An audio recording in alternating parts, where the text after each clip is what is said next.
Bien, vamos dando acceso a la sala para que se vayan sumando quienes están como asistentes el día de hoy. Perfecto. Ya podemos ir empezando. Muy bien. Bueno, buenos días o buenas tardes para todos. Por acá les habla el ingeniero Luquen Quintana, director de toda el área de formación en Inesatec y BIM Manager de la división de infraestructuras de Socotec Spain. Un gusto saludarlos a todos y bueno, agradecidos con todos por con su participación y por su eh, acompañamiento el día de hoy en este webinar interesante que estamos arrancando, que hemos propuesto para esta tarde, ¿no? Tarde-noche acá en Barcelona, quizás un poco más temprano en los sitios donde ustedes se encuentren. Antes de comenzar este webinar que durará más o menos unos 45 minutos aproximadamente, donde les mostraré varios temas interesantes, pues pedirles si pueden a través del panel de preguntas y respuestas, de la opción de preguntas y respuestas que tienen en la parte inferior de su pantalla, si pueden por esa vía confirmarme que me escuchan correctamente, que me pueden ver bien también y que se ve correctamente mi pantalla. En este momento estoy mostrando un modelo de predimensionamiento estructural a través de la plataforma de Autodesk. Eh, Cualquiera que pueda, por favor, confirmarme que se ve y se escucha bien. Perfecto. Por acá Cristian Manuel nos dice que está todo bien a nivel de audio y de video. Eh, Aprovecho de ir saludando a algunos de los que están conectados a esta hora. Alejandro Baños, Cindy Chirinos, Cristian Villarraga, Cristian Manuel, Diego Tandeipan Cabrejos, que creo que es el mismo Diego que está como parte de uno de de nuestras especializaciones en este momento. Federico Arce, Gino Giorgi Chilcón, Joel Evangelista Villanueva, Juan Silva, José Rodríguez, Moisés Guillén, Rolando Hernández, bueno, entre otros. Em, Antes de comenzar, me gustaría, si pueden, o bueno, todo el que pueda o esté dispuesto a hacerlo, si pudieran por aquí mismo, por el panel de preguntas y respuestas, comentarnos desde dónde están conectados, si son ingenieros civiles, si son arquitectos, un poco cuál es su perfil profesional, para entender un poco de dónde viene el interés en este tema del que vamos a estar hablando el día de hoy, que es el desarrollo de proyectos BIM de estructuras, aplicando la norma ISO 19650 y pues bueno, el panorama de herramientas y de recomendaciones y consejos que podemos aportarles y también, bueno, cuáles son estas herramientas formativas que tenemos en Inesatec para capacitarnos justamente en esta área, ¿no? Por ejemplo, por acá Cristian Manuel nos dice que es ingeniero civil de Colombia, Diego, que como les comentaba es alumno de Inesatec ya, que es estudiante de ingeniería civil desde Perú. Pues bueno, todo el que quiera comentar o todo el que quiera decir algo más, pues excelente. Por acá Juan Silva nos dice que es ingeniero civil y que está conectado desde la ciudad de Valencia en Venezuela. Muy bien, bueno, saludos a todos y agradecidos con todos por su preferencia y por su acompañamiento. Fíjense, como les decía, nosotros, si pueden por favor confirmarme que mientras cambio acá de pestaña, si están viendo el cambio de pestaña entre una y otra, por favor, Diego o quien sea, si me pueden confirmar que cuando hago cambios de pestaña acá, pueden ver los cambios que voy haciendo. Vale, perfecto, me dice Diego. Fíjense, si nos vamos por aquí a la página de formación de Inesatec y vemos los webinars, vamos a ver el webinar del día de hoy, que es justamente este, ¿no? De BIM para proyectos estructurales con la norma ISO 19650. Y ahí, pues, nada más en nada más en ese título, pues ya estamos abarcando un montón de cosas importantes y de términos que tenemos que manejar, ¿no? Por un lado, BIM, ¿y qué es esto de Building Information Modeling? ¿En qué nos ayuda y por qué lo aplicamos en nuestros proyectos? ¿Cómo esto tiene conexión o cómo esto se aplica en un proyecto estructural que quizás es evidente para algunos, pero realmente no es tan sencillo como podría parecer? Y luego, ¿cómo vemos esto bajo los criterios o bajo el paraguas de esta norma ISO 19650, que rige la gestión de la información en proyectos donde se aplica la metodología BIM y que hoy en día, digamos, es el estándar internacional más utilizado para poder hacer proyectos BIM de manera adecuada, ¿no? Entonces, empecemos por lo primero, ¿no? Y es decir, ¿qué es el BIM? Ya muchos de ustedes lo saben, pero cuando ustedes piensan en BIM, probablemente piensan en un modelo como este que están viendo en pantalla, que es un modelo tridimensional que además contiene propiedades y parámetros y un conjunto de elementos de información de parte de un proyecto, o que forman parte de un proyecto. Pero el BIM es mucho más que eso. O sea, hacer BIM o aplicar BIM en un proyecto no es únicamente modelar algo en 3D, porque si es por modelar algo en 3D, pues desde hace muchos años existe SketchUp o existe 3D Max o existe el mismo AutoCAD 3D. Entonces, bueno, realmente no, realmente cuando hablamos de BIM, modelar no es todo, ¿no? Sino que cuando hablamos de BIM, según la propia definición que nos da Building Smart International de esto, se refiere a una metodología de trabajo colaborativa donde tratamos de integrar toda la información del proyecto, tanto la información geométrica como la información numérica o alfanumérica, dentro de un modelo de información único. Cuando hablamos de un modelo de información único, no estamos hablando solamente del modelo 3D. Cuando hablamos de un modelo de información, nos referimos a todo el conjunto de contenedores de información, sean modelos 3D, sean documentos, sean planos, sean memorias, tablas, lo que sea, que forman parte de un proyecto constructivo. Y además el BIM tiene la particularidad de que es aplicable o su aplicación es transversal a todas las fases de un proyecto. Es decir, lo podemos aplicar desde la conceptualización y la fase de diseño hasta la operación y mantenimiento de los activos. ¿Qué pasa? Cuando surge el BIM, evidentemente, como nace un poco por iniciativa privada, a pesar de que haya habido varios gobiernos que lo han ido adoptando como metodología de trabajo obligatoria para los proyectos que se realizan en diferentes países, eh, en conjunto con el concepto de BIM surgen o empiezan a aparecer muchas formas distintas de hacer BIM, o sea, muchos enfoques diferentes de cómo hacer las cosas. Y cuando empiezan a existir este conjunto de enfoques, entonces empieza a tratar de, o empieza una especie de competencia por normalizar la gestión de proyectos con BIM. Es decir, poder llegar a criterios unificados de qué significa hacer BIM en un proyecto. Y por esa razón empiezan a aparecer estándares como el del BIM Forum, como ciertos sistemas de clasificación, empieza a aparecer la famosa plantilla del plan de ejecución BIM que algunos habrán escuchado nombrar de la Pennsylvania, de Penn State, de la Universidad de Pensilvania, y así sucesivamente diversidad de estándares, tanto internacionales como nacionales, para regular cómo debe ser un proyecto BIM. ¿Y qué es lo que buscamos regular cuando hacemos un proyecto con BIM?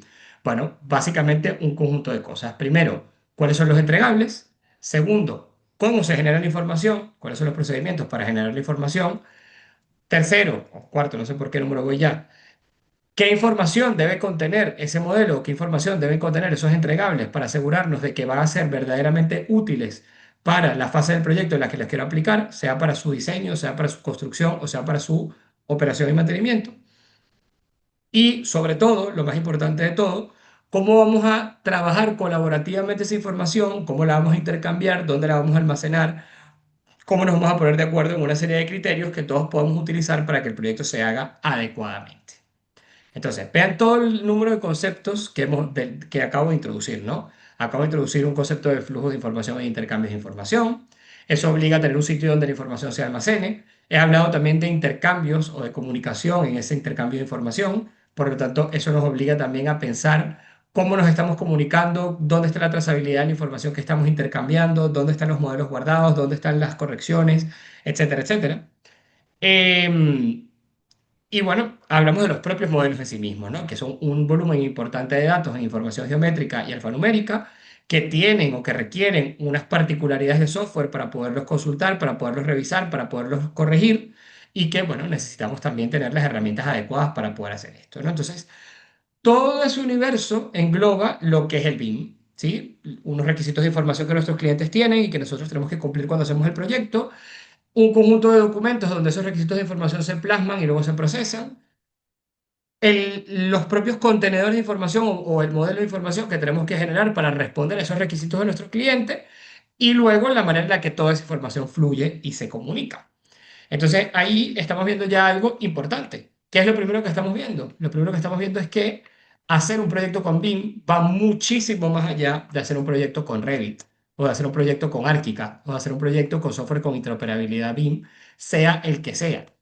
De nada nos sirve, y se los digo por experiencia propia, porque actualmente soy BIM Manager o tengo la responsabilidad de ser BIM Manager en proyectos de una dimensión más o menos importante, sobre todo cuando son proyectos de infraestructura públicos que tienen implicaciones e impactos sociales relevantes.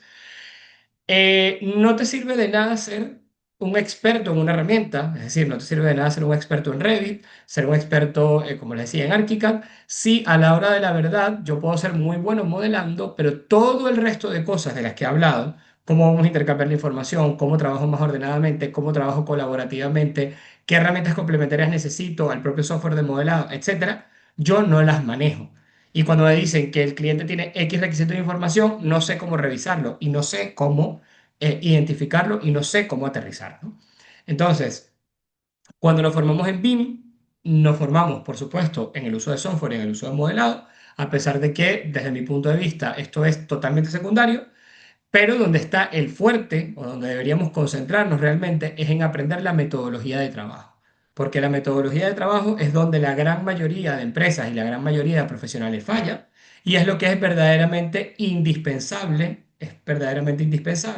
para poder ejecutar un proyecto de manera adecuada.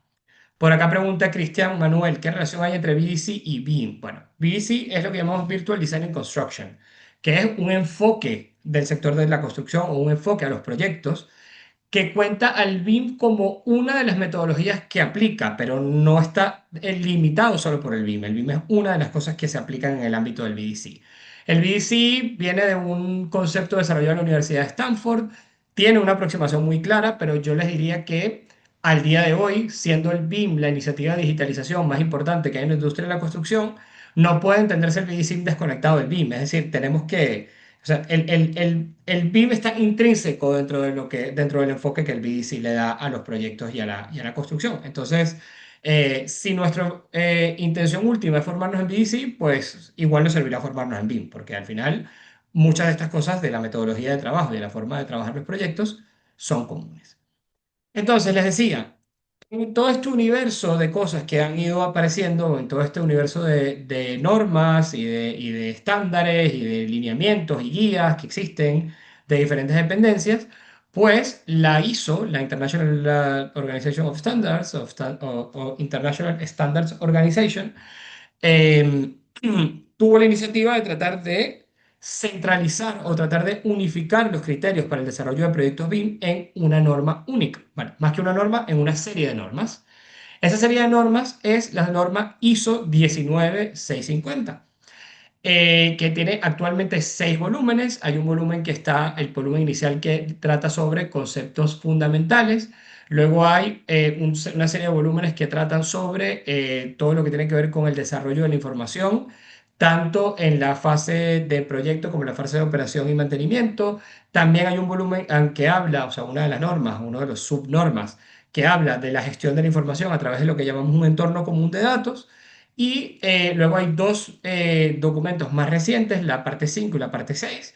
La parte 5 que habla de ciberseguridad, evidentemente cuando estamos ya trabajando con modelos y estamos trabajando colaborativamente y toda esta información digital pasa entre más manos, pues entonces tenemos una capa de ciberseguridad que no podemos eludir en la manera en la que hacemos las cosas para asegurarnos de que la información sensible que está en nuestros proyectos no caiga en las manos equivocadas.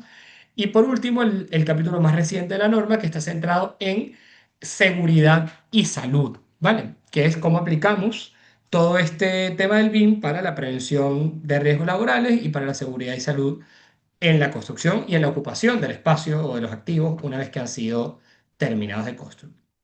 Entonces, en términos generales, antes de entrar directamente en lo que sería un proyecto estructural entendido con el BIM, tenemos que entender un poco cuáles son los procedimientos de trabajo o el flujo de trabajo general que la norma ISO 19650 nos plantea. ¿Qué pasa con la norma ISO 19650? La norma ISO 19650 trata de generalizar el proceso de gestión de la información de un proyecto constructivo, tanto en su fase de diseño como en su fase de operación y mantenimiento, para establecer una serie de requisitos y alineamientos que sean comunes a todos los proyectos, es decir, que sean generalizables y que siempre se puedan aplicar. La norma te da según la fase en la que tú estés trabajando, un conjunto de pasos que tienes que cumplir o que deberías cumplir para poder desarrollar un proyecto de manera adecuada y con éxito. Entonces, ¿cuáles son esos pasos? Y por ahí comienzo. Y luego vemos cómo aplican estos pasos a un proyecto estructural.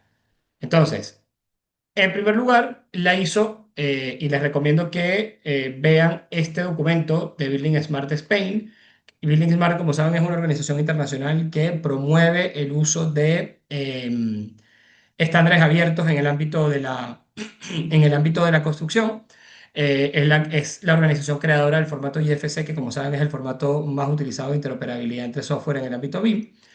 Pero Building Smart, si ustedes entran a su página, al capítulo de España, es decir, a la, digamos, a la sección española de Building Smart, sección a la que, por cierto, Inesatec pertenece, y ustedes buscan en recursos y van a las guías UBIM, van a ver que aquí tienen en recursos un montón de material informativo gratuito sobre la norma ISO 19650, sobre el estándar IFC, sobre estándares abiertos y demás.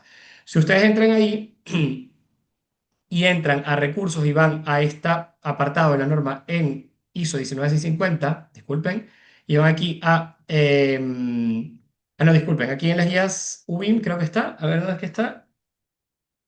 Ya, perdonen que ahora perdí dónde está la,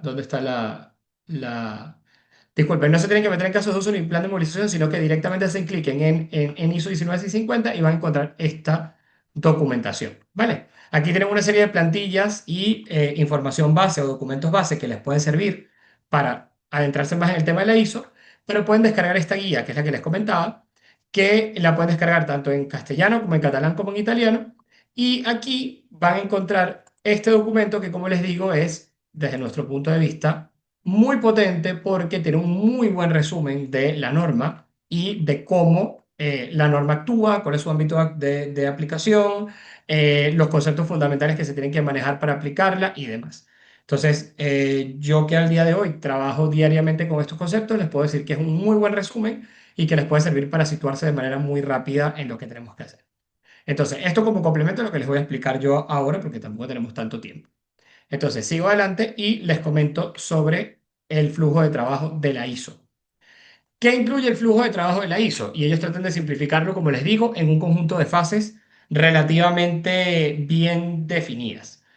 Tenemos una fase, esto obviamente cuando estamos hablando de los hitos dentro de la fase de diseño, ¿no? No de la fase de operación y mantenimiento ni de construcción, sino de la fase de generación de la información del proyecto, ¿no? Que es en de la que nos vamos en la que nos vamos a centrar el día de hoy. Ahí, en esa fase inicial, nosotros tenemos un conjunto de hitos, digamos, o de subfases. Estas subfases serían todo lo que tiene que ver con la evaluación inicial, una evaluación inicial que se produce antes de que la licitación se genere. Cuando hablamos de licitación hablamos genéricamente de una licitación o un concurso privado. Luego, la propia licitación en sí del proyecto, la respuesta a la licitación, la adjudicación del proyecto, la movilización, la producción, la entrega y el cierre. Para eso, la ISO establece un conjunto de documentos y de pasos que hay que cumplir en cada una de estas fases.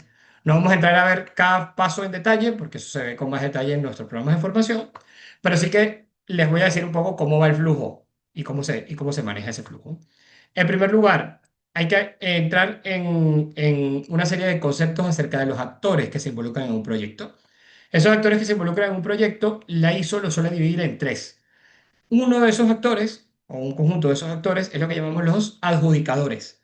Los adjudicadores son los responsables últimos del proyecto, es decir, son quienes le pagan a un tercero porque el proyecto se desarrolle, son los promotores.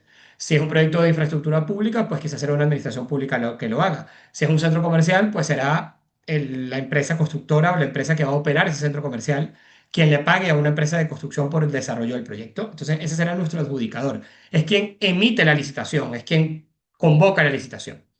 Y luego tenemos lo que llamamos los adjudicatarios, y luego, perdón, los adjudicatarios principales y luego los adjudicatarios. Los adjudicatarios principales son, digamos, los propietarios del contrato. Es decir, si la licitación es por el servicio de proyecto ejecutivo de un centro comercial de nuevo, pues probablemente haya un adjudicatario principal que sea quien se lleve ese contrato. Ese puede ser a lo mejor una gran empresa de arquitectura. Pero esa empresa de arquitectura seguramente tendrá a su cargo o subcontratará a un conjunto de empresas que le prestan apoyo, que le prestan servicios para poder cumplir con ese proyecto ejecutivo. Y esos son lo que llamamos adjudicatarios a secas, en lugar de adjudicatario principal. Entonces, la jerarquía es adjudicadores, adjudicatarios principales y adjudicatarios a secas que dependen del adjudicatario principal. Lo comento porque cada uno de estos actores tiene su rol dentro del intercambio de información que la ISO 19650 establece. ¿Cuál es, en términos muy generales, ese flujo de información o ese flujo de trabajo que la norma ISO establece?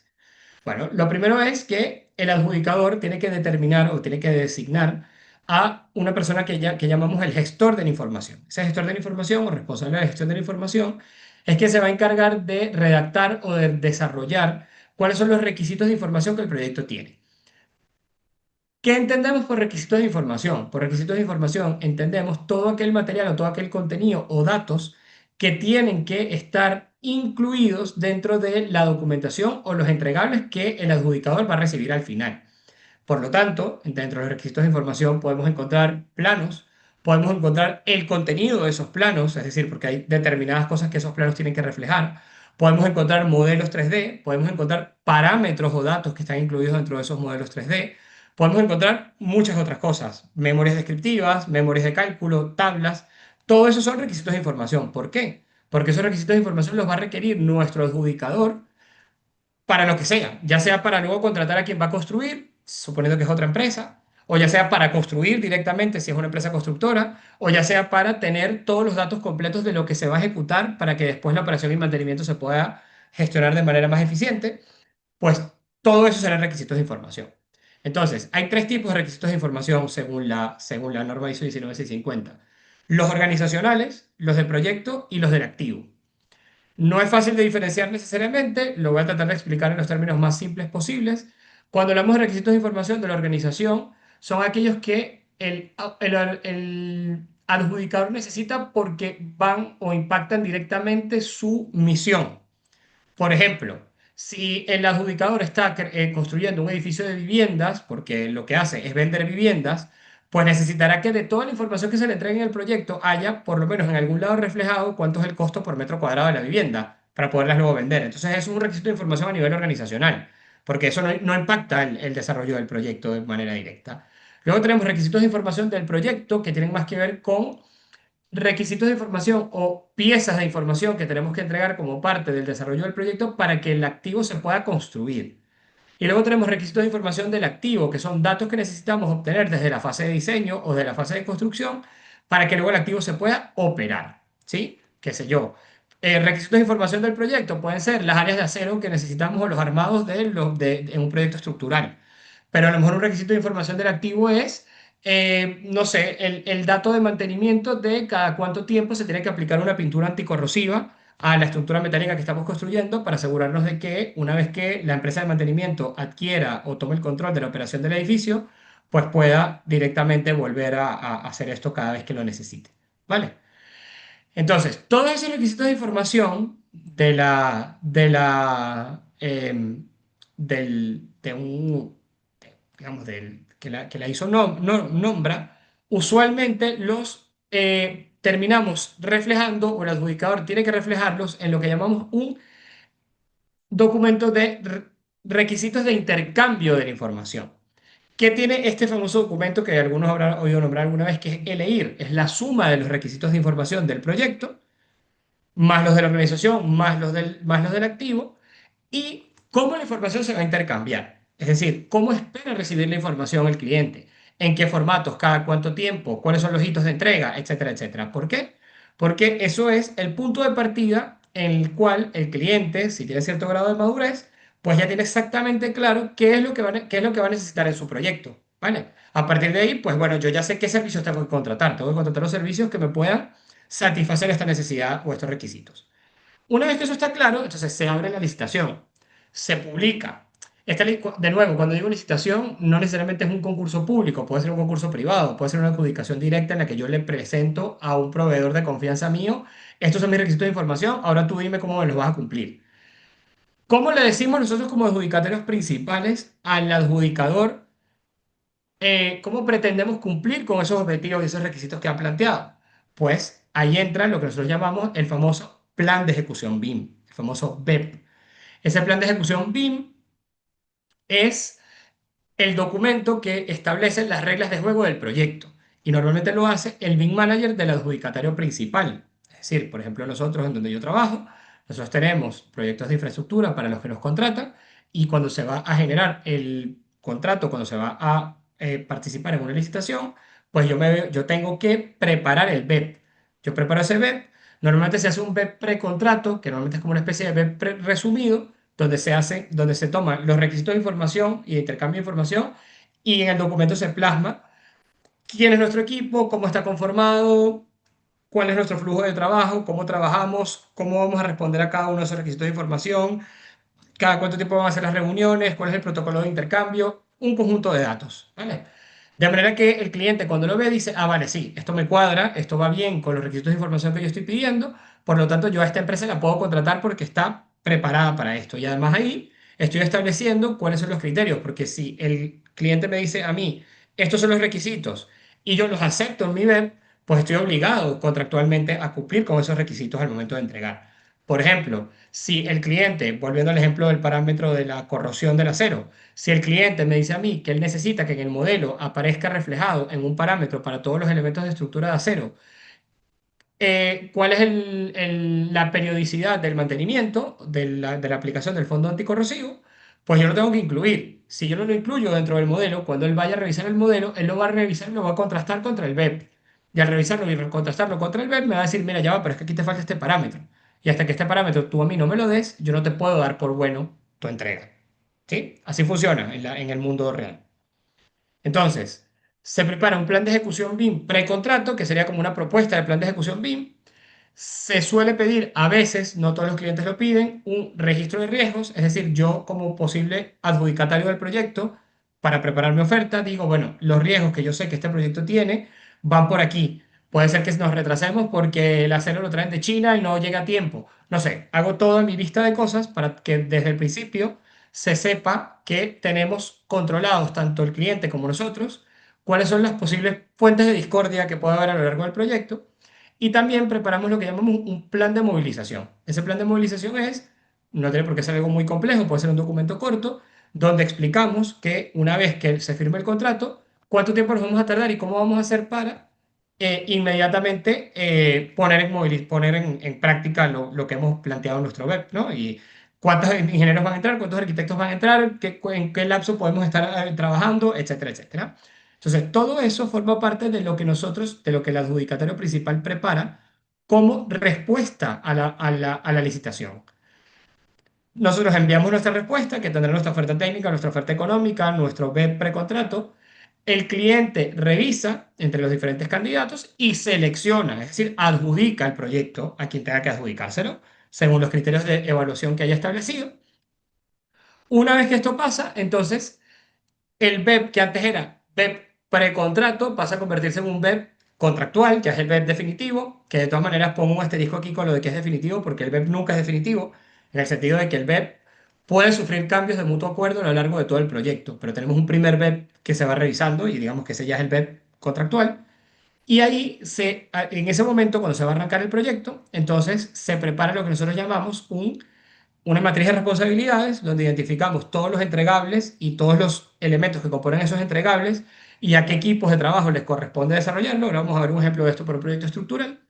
Y preparamos el famoso MIDP, que en inglés es Master Information Delivery Plan, que está conformado a su vez por los Task Information Delivery Plan, donde nosotros detallamos, por lo menos en una propuesta inicial, todos los entregables que nuestro proyecto va a tener.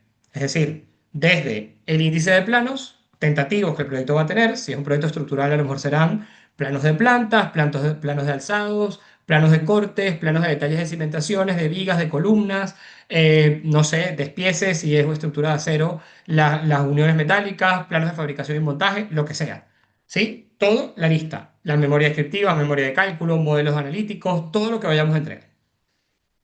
Con todo eso, entonces pasamos a la fase de movilización y producción, donde vamos a estar recurrentemente creando nuestros modelos de cálculo, creando nuestros modelos de representación, que serán nuestros modelos BIM, alimentándolos de información con todo lo que estamos haciendo y teniendo ciclos iterativos y entregas parciales, por ejemplo, que podamos estar haciendo con el cliente a medida que vamos avanzando, para asegurarnos de que se va cumpliendo con el objetivo del proyecto.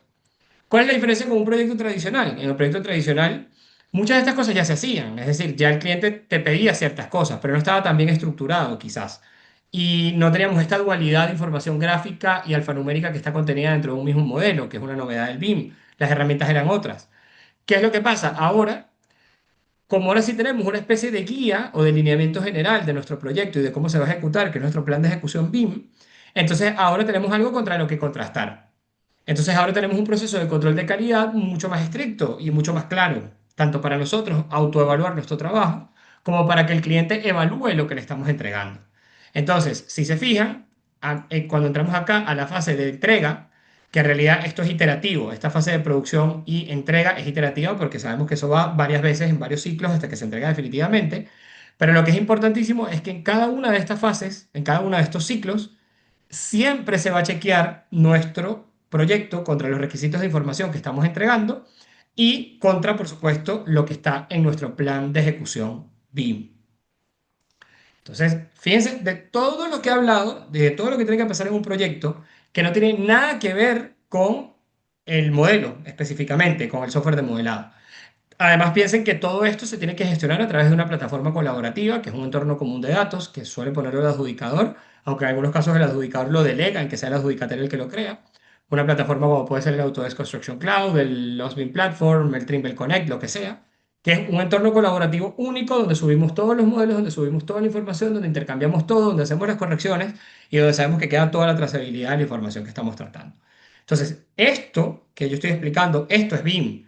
Hacer un modelo 3D no es BIM, o sea, es una parte pequeña de lo que significa BIM como metodología de trabajo colaborativo, pero no es en la esencia ni el núcleo de lo que tenemos que aprender. Lo que tenemos que aprender es esto, cómo se hace esto, porque nosotros podemos incluso aplicar flujos de trabajo BIM a proyectos donde el cliente no nos esté pidiendo modelos tridimensionales, o donde la información en 3D que estemos entregando sea muy pequeña, porque seguimos haciendo tradicionalmente planos o otro tipo de cosas, pero podríamos teóricamente igual aplicar estos principios a proyectos que no tengan el 3D incluido.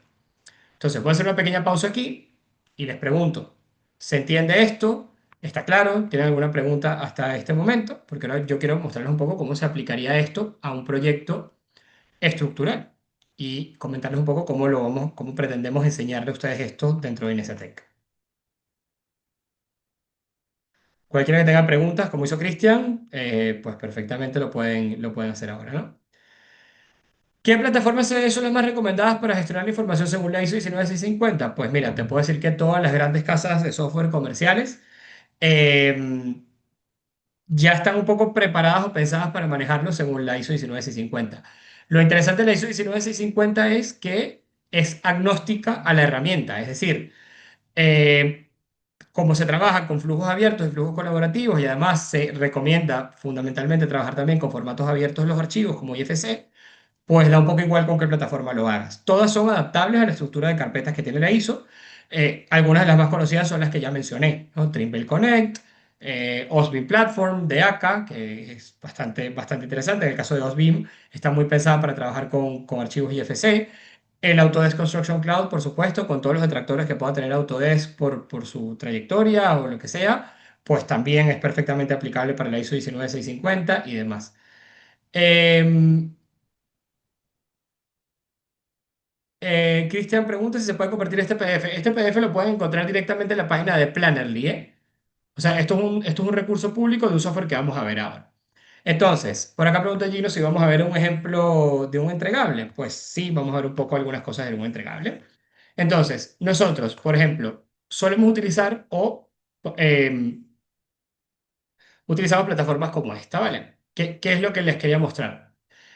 Todo lo que estamos viendo el día de hoy, y es importante que lo tengan en cuenta, forma parte de un nuevo curso que acabamos de lanzar y que tendrá en principio como primera edición el mes de septiembre, aunque ya las inscripciones están abiertas o van a estar abiertas dentro de muy poco.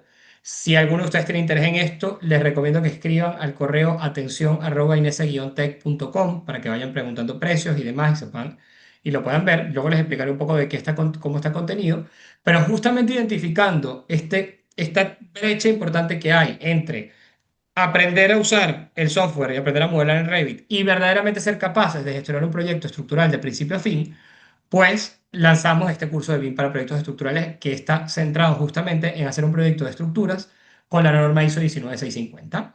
Entonces, ¿qué vamos a ver en ese curso? Y sería justamente el ciclo o el flujo de trabajo que vería. Si ven, una de las herramientas que utilizamos en ese curso es justamente Plannerly, que Plannerly es un software basado en la nube que hemos estado aplicando recientemente acá en Inesatec. Por acá David Pantoja dice que SIPE fomenta la metodología BIM, que tanto potencial tiene para esta metodología. Es correcto.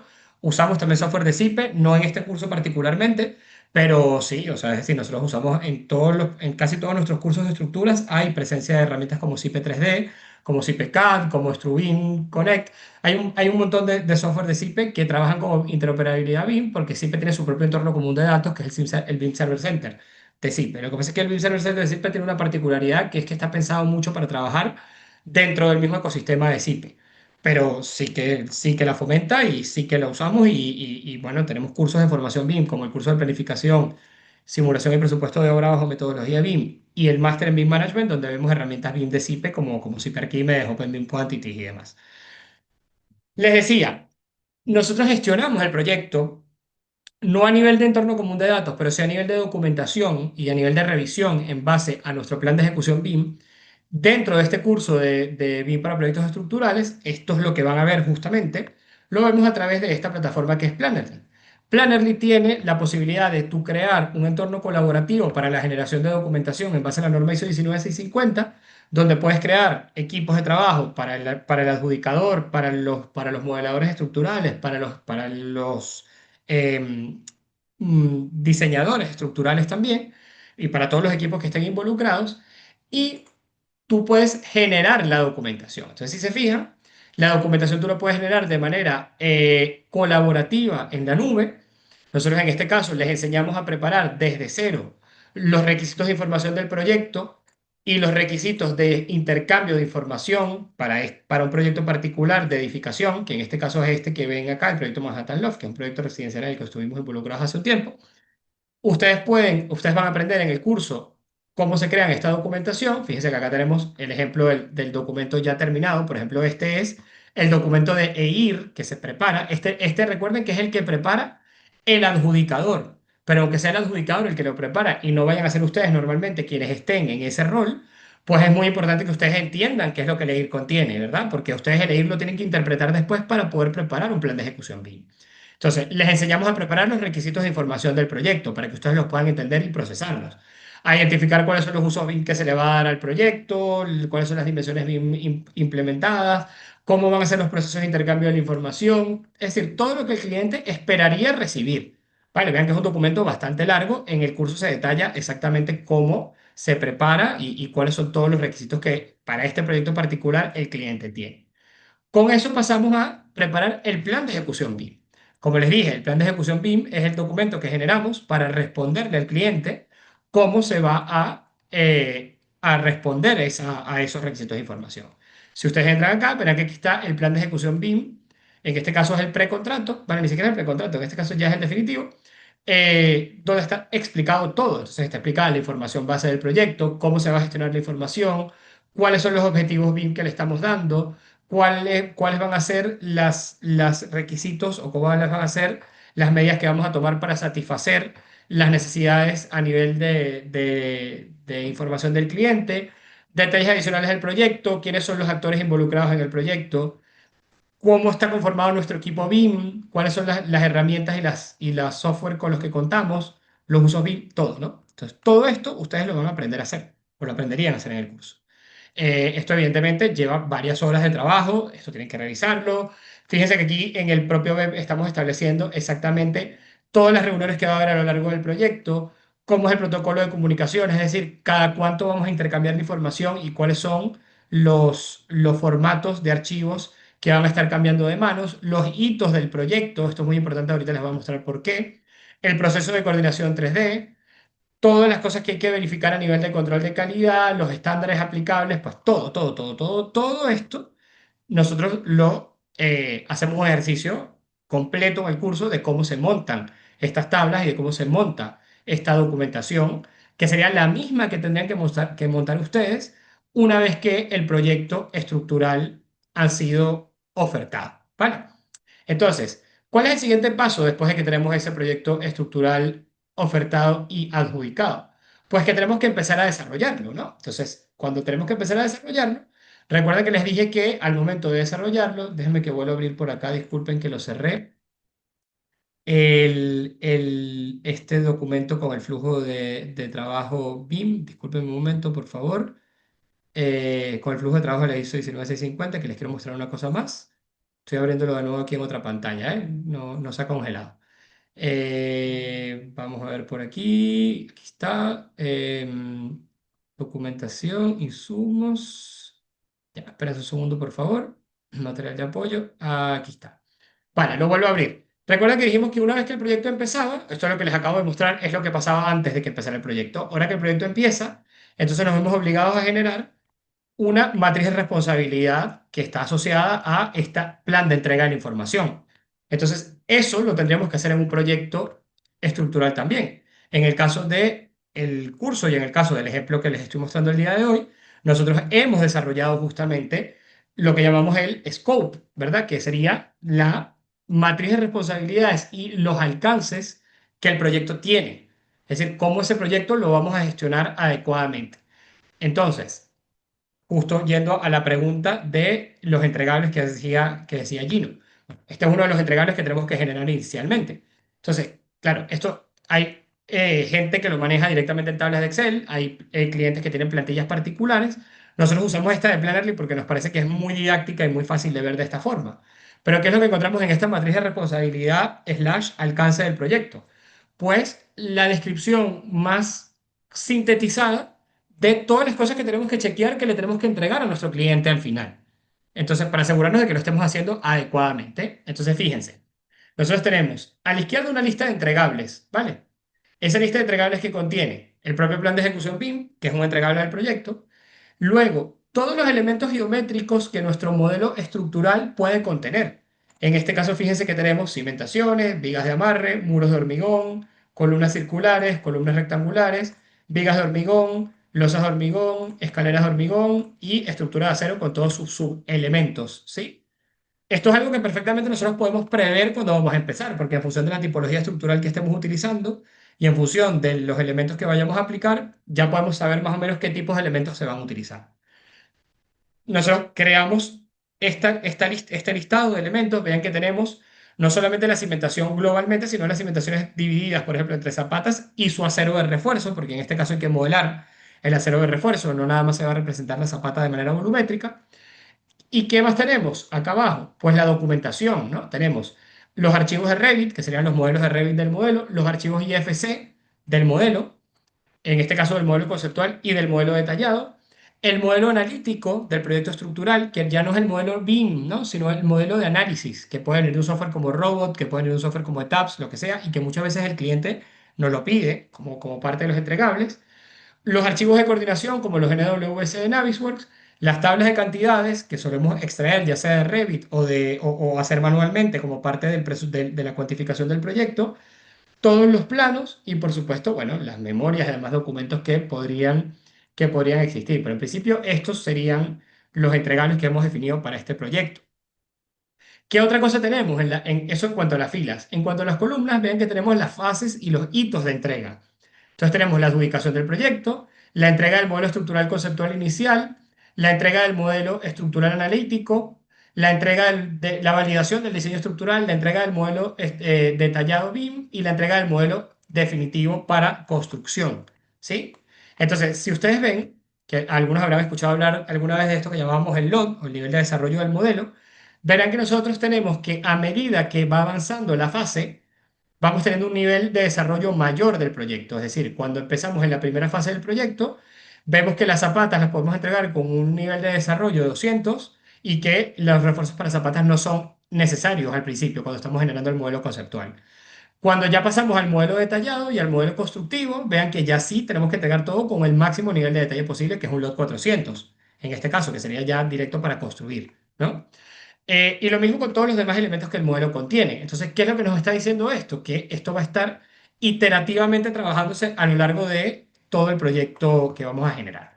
¿Qué más estamos marcando? Vean que está marcado aquí con estas siglas, quién es el equipo responsable de hacer la actividad. En este caso, todas estas actividades son responsabilidad del adjudicatario principal que forma parte del equipo estructural o del cual el equipo estructural forma parte. Entonces, no solamente tenemos qué se va a entregar, sino cuándo se va a entregar y cómo se va a entregar. No solamente a nivel del modelo globalmente y de la documentación, sino a nivel de exactamente qué es lo que el modelo va a contener. Pero esto es respecto a información gráfica, pero hay otras cosas que el modelo puede contener, que es la información numérica, los parámetros famosos de los que hablamos. Esas propiedades que si yo me voy aquí a este modelo, que es justamente el modelo conceptual de ese proyecto que se trabaja en el curso, nosotros, si tocamos cualquier elemento de eso, vemos que tiene un conjunto de parámetros o de información de datos que vienen de Revit, ¿sí? Entonces, acá nosotros podemos crear esos requisitos de información, es decir, los parámetros que necesitamos que el modelo contenga. Entonces, esos parámetros que necesitamos que el modelo contenga, nosotros podemos asignárselos en esta matriz de responsabilidad. Tenemos que indicar en la matriz de responsabilidad qué parámetros están asociados a cada elemento.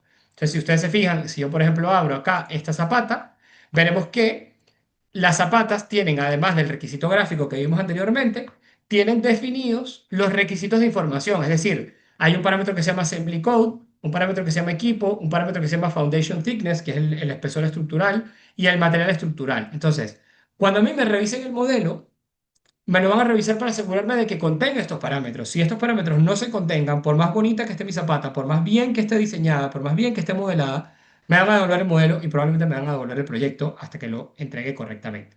Por esto es que hacer este control y seguimiento y este control de calidad a lo largo de todo el ciclo de vida es sumamente importante. Otra cosa que vamos a ver aquí en Plannerly, en el curso, es cómo verificar directamente esto. Entonces, bueno, ahorita lo tengo en esta sesión que inicié, no tengo este módulo activo, pero que sepan que Plannerly tiene una serie de herramientas que nos permiten a nosotros chequear automáticamente ante un modelo que subamos si el parámetro existe o no, verlo con un código de colores y demás. Pero esto no solamente se hace en Blender, esto se puede hacer directamente con los Interoperability Tools directamente en Revit, o se puede utilizar modelos, formatos como el IDS, o se puede utilizar Vincolab Zoom, que es una herramienta que tiene varias funcionalidades gratuitas, o el propio Navisworks, por ejemplo, también para hacer toda esta parte de coordinación. Entonces, esto también lo vemos y esto también forma parte de un proyecto estructural. Es decir, a medida que vamos avanzando en nuestro proyecto, tenemos que hacer coordinación. Y esa coordinación pasa por verificar que todo geométricamente esté donde tiene que estar, que no haya elementos chocando, que no me choca el acero de una viga con el de la otra, que no hay cosas fuera de su lugar y demás. Sí, eso es una parte importante de la coordinación, la parte geométrica, pero también hay una parte de coordinación que es la parte paramétrica y eso también lo tenemos que ver, lo tenemos que tomar en cuenta en nuestro proyecto estructural. ¿Por qué? Porque mientras nosotros tengamos bien controlada la parte paramétrica del modelo, en ese mismo sentido, nosotros tendremos una entrega más adecuada que se adapte exactamente a los requisitos de información que nuestro cliente ha establecido, que el adjudicador ha establecido al principio del proyecto. Entonces, volviendo a este punto, recordarles que todo esto, todo lo que les acabo de explicar, lo vamos a aprender a hacer de principio a fin con un mismo proyecto, desde la generación de los requisitos de información hasta la entrega final, pasando por el modelado conceptual en Revit, pasando por el análisis y diseño estructural utilizando interoperabilidad con otros software de cálculo de estructuras, volviendo a la información definitiva de diseño a Revit para hacer el modelado detallado tanto de los elementos de hormigón como de acero, y finalmente toda la parte de coordinación y verificación de parámetros para poder entregar todo de acuerdo a lo que hemos definido en el BEP. Entonces, claro, es la experiencia completa de lo que hay que aprender para poder hacer un proyecto BIM de estructuras. No es nada más el software. Pues si fuese solo Revit, pues bueno, sí, es muy importante también aprender a modelar. Y tenemos especializaciones en modelado y coordinación. Pero si ya tenemos cierta noción o si queremos poder gestionar un proyecto estructural de principio a fin y lo que nos interesa es específicamente los proyectos estructurales con BIM, pues este curso que es nuevo y que arranca ahora en septiembre es la opción clave que les recomendamos porque creemos que va a ser en este sentido el programa más completo de formación que vamos a tener. Va a durar 3 meses. Solamente quería mostrarles por encima un poco cuál va a ser el contenido. Aquí nos va a estar apoyando el ingeniero Bartolomé Tavera, el arquitecto José Silva, que es exalumno, además muy destacado de una de nuestras especializaciones, yo, otros docentes. Y bueno, utilizaremos una variedad de herramientas, pero vamos a dividirlo en 3 módulos. Un primer módulo de principios del BIM y desarrollo del plan de ejecución BIM, que es justamente ese BEP del que hablábamos y entender más profundamente todas estas clases o todos estos criterios de la norma ISO 19650, que vemos paso a paso cómo se crea el BEP y cómo se crean los documentos de requisitos de intercambio de información. Eso serán las primeras semanas del curso. Luego nos dedicaremos ya, una vez que tengamos esa parte dominada, a empezar con la parte del modelado conceptual. En la parte del modelado conceptual generaremos un modelo parecido a este, que no tiene todavía fíjense que por ejemplo aquí las uniones todavía no están modeladas, las conexiones metálicas, o que todavía no tiene las áreas de acero modeladas del acero de refuerzo de los elementos de concreto. Luego de que hagamos eso, pasaremos a la parte de análisis y diseño, donde nos acompañará el ingeniero Bartolomé Tavera. Y ahí lo que haremos será mostrar cómo desde Revit, desde un modelo conceptual, podemos generar el modelo analítico que podemos luego exportar con ciertas herramientas de interoperabilidad a software como ETABS, a software como SAP 2000, a software como Robot y demás, para poder llevarlo allí, revisar si la propuesta del predimensionamiento estructural que tenemos es correcta, generar las dimensiones definitivas y luego regresar la información a Revit. ¿Para qué? Para en el último módulo dedicarnos a hacer el modelado detallado. En ese modelado detallado lo que hacemos es llevar desde el lot 200 este que vieron en la primera fase del proyecto hasta el lot 400, nuestro modelo, para tener un modelo constructivo exacto, que incluya todos los elementos estructurales, tanto metálicos como de concreto, y finalmente extraer toda la documentación del proyecto, es decir, poder sacar planos de plantas, planos de alzados, planos de cortes, detalles, uniones, etcétera, y también, cosa que no es menos importante, toda la cuantificación y las tablas de cantidades del proyecto que sacaremos directamente desde Revit y desde software como Navisworks que utilizaremos de apoyo. Bien, bueno, sé que les he dado muchísima información hoy, pero bueno, es que quiero que abran un poco los ojos acerca de lo que realmente significa hacer un proyecto BIM bien hecho y que bueno, que acá en Inés estamos concentrándonos mucho en fortalecer el uso de la metodología BIM más allá del modelado y que se pueda transmitir de manera mucho más clara que esto es lo que realmente significa aplicar el Building Information Modeling en un proyecto de edificación. Entonces, bueno, les agradezco a los que nos han acompañado hasta esta hora. Se han ido sumando más compañeros y más compañeras. No sé si alguien tiene alguna otra duda, algún otro comentario, cualquier cosa, pues aquí estoy. Tengo todavía unos 5 minutos más para atender preguntas antes de concluir el webinar. A ver, por aquí. Diego pregunta que la diferencia entre la especialización BIM en gestión y ejecución de proyectos de construcción y este nuevo curso, ¿en qué caso se recomienda uno u otro? Son cursos totalmente distintos, Diego. La especialización BIM en gestión y ejecución de proyectos de construcción es una especialización que es la segunda mitad de nuestro máster en BIM Management y está centrado específicamente en aplicar el BIM en fases posteriores a la fase de diseño. No solamente el BIM, sino tecnologías y metodologías complementarias que entran dentro de este universo del BDC por el que nos preguntaban anteriormente, ¿no? Entonces, en la especialización en gestión y ejecución de proyectos de construcción, nosotros nos centramos en utilizar el BIM para hacer, digamos, gerencia de proyectos, en un término más genérico, sobre todo en la fase de ejecución. Nos centramos en hacer todo un módulo de BIM 4D, donde aprendemos a utilizar herramientas como Navisworks o como Syncro para hacer simulación constructiva y para hacer planificación y simulación BIM de obra. Luego tenemos un módulo de BIM 5D para la parte de presupuesto, con software especializado como Presto IFC y como Presto Costing, perdón, como Presto IFC y también como Arquímedes de CIPE. Y luego en los siguientes módulos nos dedicamos a ver cosas como el BIM 6D, análisis ambiental o análisis de impacto ambiental utilizando el BIM, incidencia de nuevos materiales, aplicación de metodologías sostenibles de diseño como LEED o como BREEAM, aplicación de Lean Construction, vemos algo de modelado en base a nubes de puntos y demás. O sea, tiene un enfoque muy distinto que está mucho más enfocado en fases posteriores a la fase de diseño. Y no está centrado específicamente en proyectos estructurales, sino que es mucho más transversal. Esto está enfocado, este curso está enfocado en la fase de diseño y específicamente de cómo se aplica el BIM para un proyecto de diseño estructural. Que a ver, no quiere decir que si estén trabajando en disciplinas distintas a la estructura no lo puedan tomar, porque lo pueden tomar también.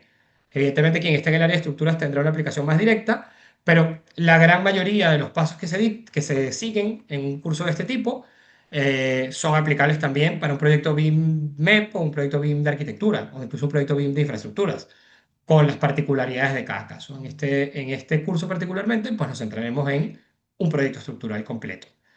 Entonces, esa sería, Diego, la diferencia fundamental. No sé si alguien más tiene alguna otra duda, alguna otra pregunta.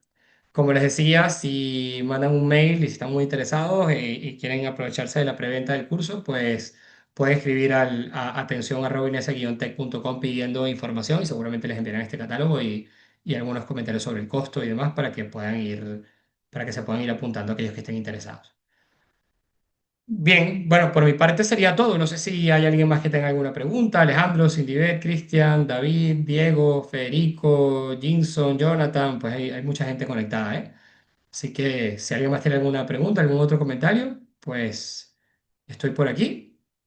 Y si no, pues vamos cerrando también la sesión del día de hoy.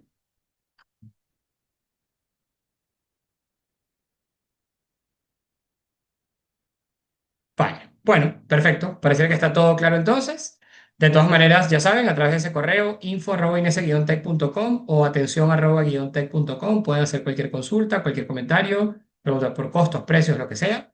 Pueden hacerlo por esa vía. Y también, si me quieren contactar, pues a través de mi LinkedIn, me buscan en LinkedIn Luquen Quintana y Ignacio Quintana y directamente cualquier cosa que les pueda ayudar, orientarlos o ayudarles a aclarar cualquier cosa para que se inscriban, pues a la orden completamente y la verdad es que esperamos contar con muchos de ustedes en esta primera edición de este curso que estamos tan contentos de haber sacado. Hacemos grupo de WhatsApp para posteriores webinars, Cristian. No es necesario porque permanentemente estamos enviándole a todos los que han participado, tanto las convocatorias de los nuevos webinars como también la información de otras actividades formativas que vamos haciendo. Así que no sería necesario por ahora. Por aquí pregunta Moisés, ¿puedes darme ejemplos de SIM o de BIM? No sé de qué me estás preguntando, Moisés. O de Construction Information Management, no sé si es un error o lo que escribiste o estás hablando de SIM de verdad.